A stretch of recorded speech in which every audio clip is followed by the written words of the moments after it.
dito sa malversation ng 90 billion, pakukulong ko kayo kung yan ang huling gagawin ko sa aking buhay sa mundong ito. Pero hindi po ako papayag na lulustayin nyo ang nakalaan para sa mahirap ng mga Pilipino. Tumawag po kayo, PhilHealth, dito kung sinasabi nyo ako'y nagsisinungaling. Sabihin nyo mali ako.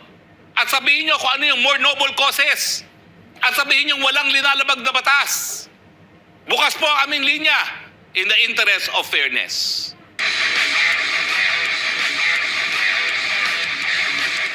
Bilang pangunahing otor ng Universal Healthcare, talagang noon at noon pa, pupuntiriyahin ko po ang PhilHealth kapag meron pong kabalastugan. Napakalaking kabalastugan na naman po ang nangyari sa PhilHealth. Sa ngayon po sa batas na ating isinulong, lahat ng pondo po ng PhilHealth, lahat po yan dapat igugol para sa benepisyo ng mga miyembro. At kung meron pang butal, gagamitin para palakihin pa ang pondo na mas malaking benepisyo ang maibigay sa mga miyembro ng PhilHealth. Dahil ang ating adhikain po at ninanais ng ating sinulong po ang Universal Healthcare, wala ng Pilipino na mamamatay dahil lamang sa kahirapan. Ang problema noon ng PhilHealth, kulang ang pondo, kaya kakaunti lamang ang kanyang benepisyo na naibibigay. In fact, dati, walang benepisyo kapag hindi ka na hospital. At dahil nga po sa ating Universal Healthcare, ngayon pati ang diagnostics, covered na po. Dahil mas mabuti pang maiwasan ang pagkakasakit kesa tuluyang magkasakit ang taong bayan. Pero nung kailan po, sang-ayon sa aking mga bubuit, inaprubahan po ng board dahil hiningi po ng Malacanang ang napakalaking halagang 90 billion galing po sa pondo ng PhilHealth para po quote-unquote for more noble causes. Ito po ay malaking kabalastugan. Ito po ay malversation of public funds. Ito po ay labag sa Universal Healthcare Law na nagsasabi na walang pondo ang PhilHealth na dapat mapunta sa gobyernong pangnasyonal. Dapat po yan ibuhos sa mas marami pang benepisyo ng ating mga mamamayan nang sa ganon magkaroon na ng mas maagang katuparan ang ating pangako na wala nang mamamatay na Pilipino dahil lamang sa kahirapan. Anong noble causes ang inyong sinasabi? Yan ba ay para bumili na naman ng lagda para sa pirma? Yan ba ay para sa mga proyektong infrastruktura na pinakikinabangan ng mga politiko? Malinaw po ang batas. Kung dati ang problema ay kulang ang pondo ng PhilHealth, ngayon po, sumobra ang pondo. Bakit? Dahil pinagkakait ang benepisyo sa taong bayan at dahil pinataas pa ang premium.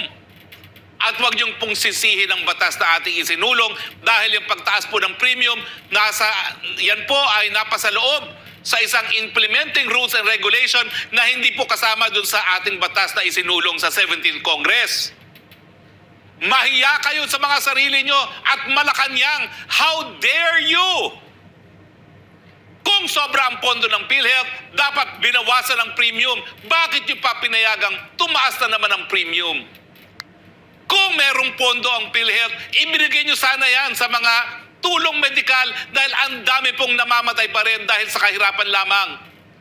Pero inuna nyo muna ang nais nyong pagpapasasa, ang inyong paglamon sa pondo ng PhilHealth para sa inyong karangyaan.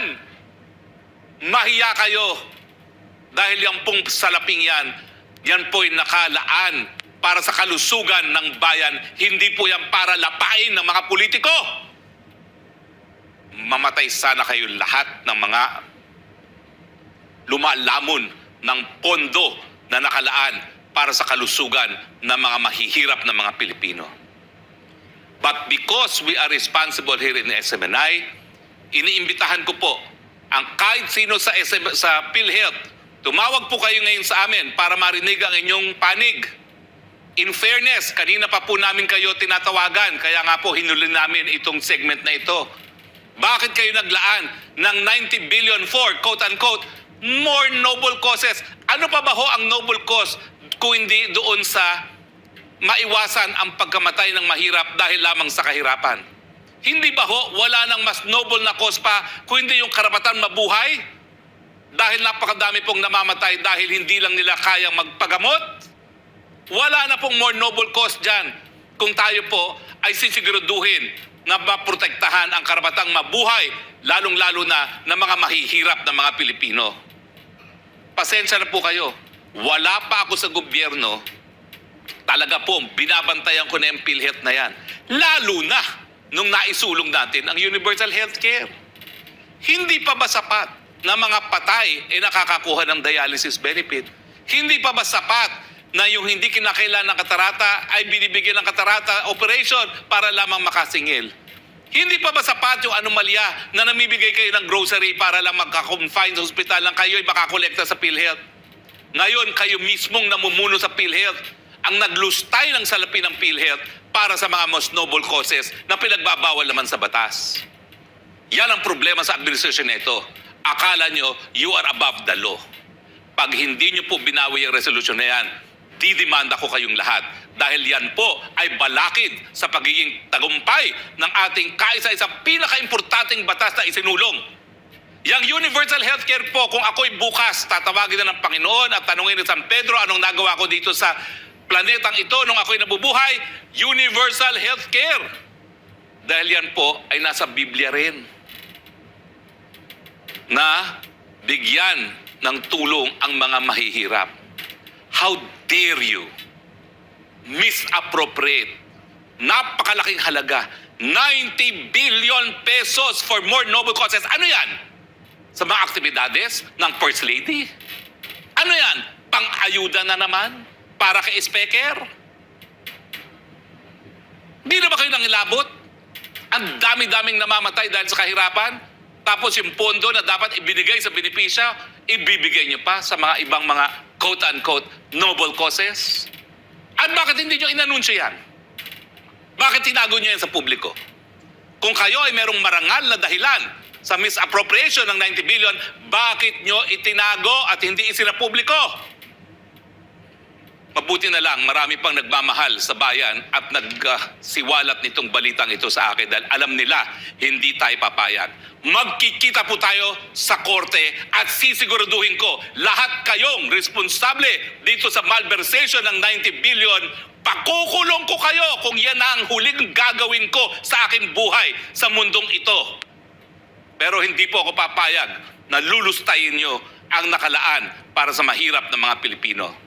Tumawag po kayo, PhilHealth, dito kung sinasabi nyo ako'y nagsisinungaling. Sabihin nyo, mali ako. At sabihin nyo kung ano yung more noble causes. At sabihin nyo walang linalabag na batas. Bukas po ang aming linya in the interest of fairness.